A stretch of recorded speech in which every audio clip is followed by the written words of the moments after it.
Carnival has four main pillars: the team, the creativity, the classic cocktail program, and the ice. While we spend 10 or 11 hours making ice, because for us, the ice is not only a detail, it's the soul of the cocktail, you know? And the people need to think about ice as one ingredient because it's the water, you know? All the cocktails in the world have little amount of water. And now, you're ready? I will show you our ice room. Please, welcome to our ice room. This is Raul, our cocktail chef and also our ice chef. He's in charge about everything about ice. He's the guy who created our ice program. In this place, we make all the ice from the bar, or makes different forms, flavor, for the different concept cocktails. Look at this. We're making ice for many, many years before. And of course, we commit a lot of mistakes in the past, no? But now, we are on the way. When we think about techniques, we need to think in two words: creativity and innovation. For us, the concept is the creativity, and the process is the innovation. When we try to make something new, like a technique for our operation, we spend a lot of time for practice. It's not too quickly, you know? Sometimes you need to understand all the process. If we're talking about ice, for example, if we make one cocktail with a beautiful ice, it's perfect, one of them. What happens if we're talking about 50 of them per day? So you need to manage all the process of that. Sometimes the people think creativity and innovation is the same, but it's not that way. The concept is the creativity, and the process is the innovation.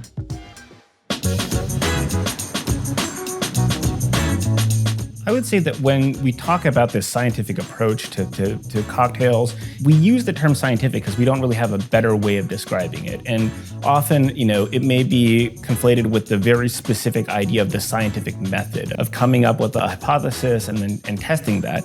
But for me, it's more about just being curious as to why things happen this way. In the early aughts, nobody knew how stirring and shaking actually worked. It seems crazy, but from a technical perspective, nobody understood how chilling and dilution worked, what the difference between stirring and shaking a cocktail was. So I did a lot of, work figuring out, it doesn't really matter what kind of ice you shake with, right? And, we did a bunch of tests with a bunch of well-known bartenders with a bunch of different kinds of ice over time. And, oh my God, ice doesn't matter. It's all hokum. All of the stuff that everyone said is all BS. Turns out, right, that was true for the types of ice I tested.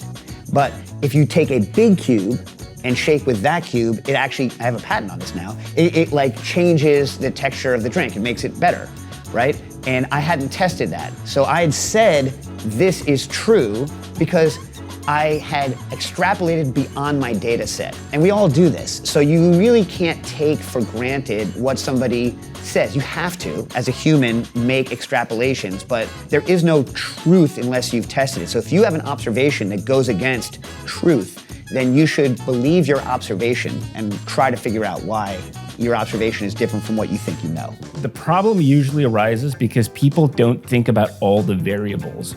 And so this ice question as a good example, it's about controlling the variables and understanding what the things are. So the effect that Dave mentioned about the big block and the effect that has actually nothing to do with the dilution and the cold. That has to do with the aeration and the texture of the drink, which does get affected by the size of the ice cube, but it actually doesn't have to be ice, which is this other thing that Dave discovered.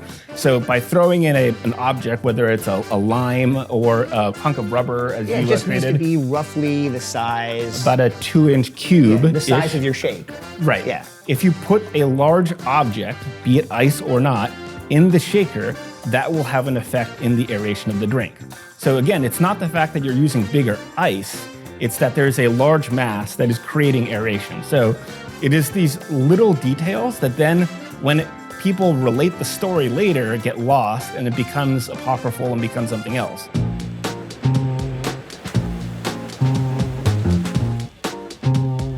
La idea al abrir Lady B era hacer un cóctel bar al que nos gustara ir.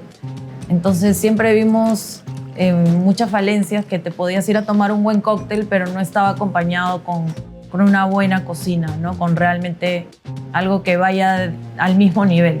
llega un insumo al local, se trabaja primero en la barra para la coctelería y luego tratamos de, por asimilación, trabajar el mismo producto en la cocina. Entonces buscamos constantemente integrar tanto alimento como bebida y viceversa. Sí, no es solo tecnología, en realidad hay una ciencia detrás. Sentimos que para transformar un alimento tenemos que conocer cómo se estructura el alimento, cuáles son las propiedades, qué pasa con la transformación. En esta carta tenemos un cóctel que se llama Ocamashua. Son 2 tubérculos andinos. En la sierra comúnmente se suele solear los tubérculos para generar mucho más dulzor natural, ¿no? Al haber una especie de deshidratación, generamos mucho más azúcares. Después nosotros hacemos ese proceso ancestral de técnica de soleado y después deshidratamos los tubérculos para que generen más dulzor y a continuación los cocinamos, ¿no? Entonces, con la tecnología moderna tratamos realmente de preservar esta técnica y que realmente se sienta el producto en los cócteles y en la cocina.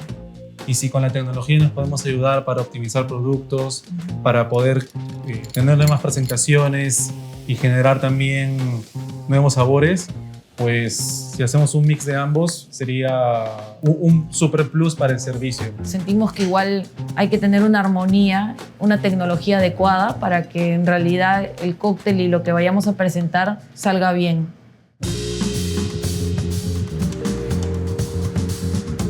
When you're using new equipment specifically and new techniques, like the minute you discover something, you're super excited, you're super jazzed.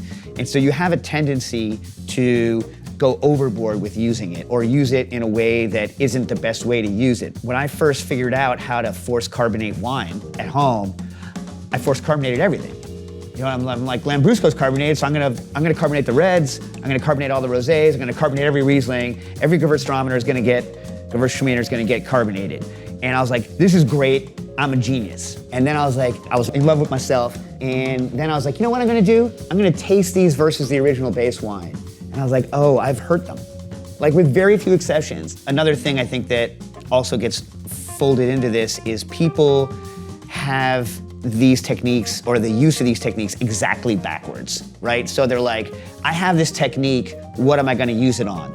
I think the better way to do it is you learn a new technique or you learn a new idea and then you just put it in your pocket and then you wait and you're like, oh, you know what would be great to do here? I have a reason, I have a specific reason. I want to achieve this flavor. I want to achieve this texture. You know what would be great? This technique, you know what I mean? This would help me achieve that. That's the way to do it, not like, I have this technique, what am I gonna do with it? Specifically clarification. Right. The first impulse people have when they understand that it is possible to clarify something is, I'm gonna take something that is not clear and make it clear, and that in itself will be interesting. And 99% of the time it's not. Like if you taste the two side by side, if you take the fact that you did this thing out of the equation and you give it to blind to somebody, they're not gonna prefer the thing that is clear. If I'm gonna clarify a drink, why? Is it because you're gonna carbonate? Is it because there was something in the product that is part of the particulates that actually makes that product taste worse? Is it because you want it in a stirred drink? Like, God knows you shouldn't clarify something that's gonna be in a shaken drink. You know what I mean? Unless it's a component in the shaken drink and you wanna get rid of the solid so it's not gloopy, right? So it's like thinking about why you're doing something. So like, you know, all the time, I'll be like, why? Well, why did you clarify that? Right. You know what I mean? Like, what's the point of it? All things in moderation. Techniques and technology, it's there as a tool. It will take you to certain places that you couldn't otherwise get to without them, but that is not the end-all be-all. It is not the destination of all things. It is just a step in actually getting to what your intent is.